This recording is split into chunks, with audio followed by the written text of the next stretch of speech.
Amreli letter કાંડના ઘેરા પડઘા રાજ્યભરમાં પડ્યા છે। આ ઘટનાની તપાસ તે રાજ્યના પોલીસ વડા વિકાસ રાય દ્વારા ડીઆઈજી નિલીપ રાયને સોંપવામાં આવી છે। જે રીતે અવારનવાર અમરેલી જિલ્લાનું રાજકારણ ગરમાયેલું જોવા મળતું હતું, વિપક્ષ દ્વારા પણ સતત આ મામલાને લઈને એક ઉચ્ચ સ્તરીય તપાસ કરવામાં આવે ને જે કોઈપણ જવાબદાર પોલીસ અધિકારી અને કર્મચારી હોય તેની સામે પગલાં લેવામાં આવે તે પ્રકારની માંગ કરી હતી। ઘટના કંઈક એવી હતી કે ભાજપના એક જૂથ દ્વારા ધારાસભ્ય કૌશિક વેકરિયા વિરુદ્ધ ગંભીર પત્ર વાયરલ કર્યો હતો અને આ પત્રમાં જે આરોપો હતા તેને જ લઈને રાજકારણ ગરમાયું હતું, જેમાં ભાજપના નેતાઓ વિરુદ્ધ ફરિયાદ થઈ હતી, પરંતુ પાટીદાર સમાજની યુવતી છે તેના વિરુદ્ધ પણ ફરિયાદ થઈ હતી અને પોલીસે તેનું જાહેરમાં સરઘસ કાઢ્યો હતો। અને આટલું જ નહીં, જ્યારે આ મામલામાં પાયલ ગોટી જેલમાંથી બહાર આવ્યા અને તેમણે પત્રકાર પરિષદ યોજીને જે અમરેલી પોલીસ ઉપર ગંભીર આરોપો કરવાની શરૂઆત કરી હતી તે મામલાના સંદર્ભમાં મામલો છે તે ગુજરાતના પોલીસ વડા વિકાસ રાય સુધી પહોંચ્યો હતો અને હવે આ કેસની તપાસ છે તે ડીઆઈજી નિલીપ રાય દ્વારા કરવામાં આવી રહી છે।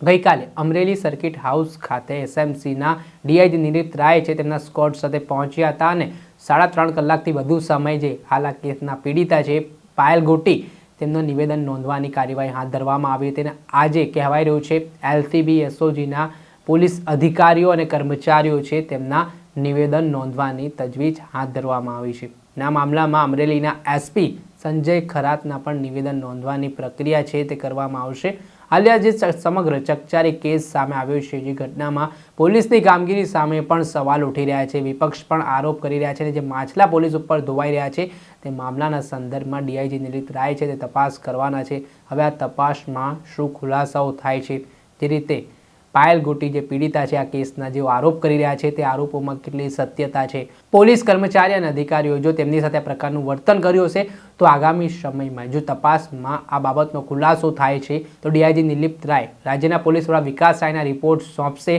તો પોલીસ ઉચ્ચ અધિકારીઓ સામે આ કેસમાં શું કાર્યવાહી કરવામાં આવે છે હાલ એક તપાસનો વિષય બન્યો છે। પરંતુ આજે સતત બીજા દિવસે અમરેલીના સર્કિટ હાઉસ ખાતે હવે નિવેદન નોંધવાની પ્રક્રિયા છે તે ચાલી રહી છે અને આ સમગ્ર કેસમાં આગામી દિવસોમાં શું વળાંક આવે છે, શું ખુલાસા આવે છે તે જોવું રહ્યું। દર્શક મિત્રો, એનકમ પ્રેસ ન્યૂઝને આપ લાઇક કરો, સબસ્ક્રાઇબ કરો અને શેર કરવાનું ભૂલતા નહીં।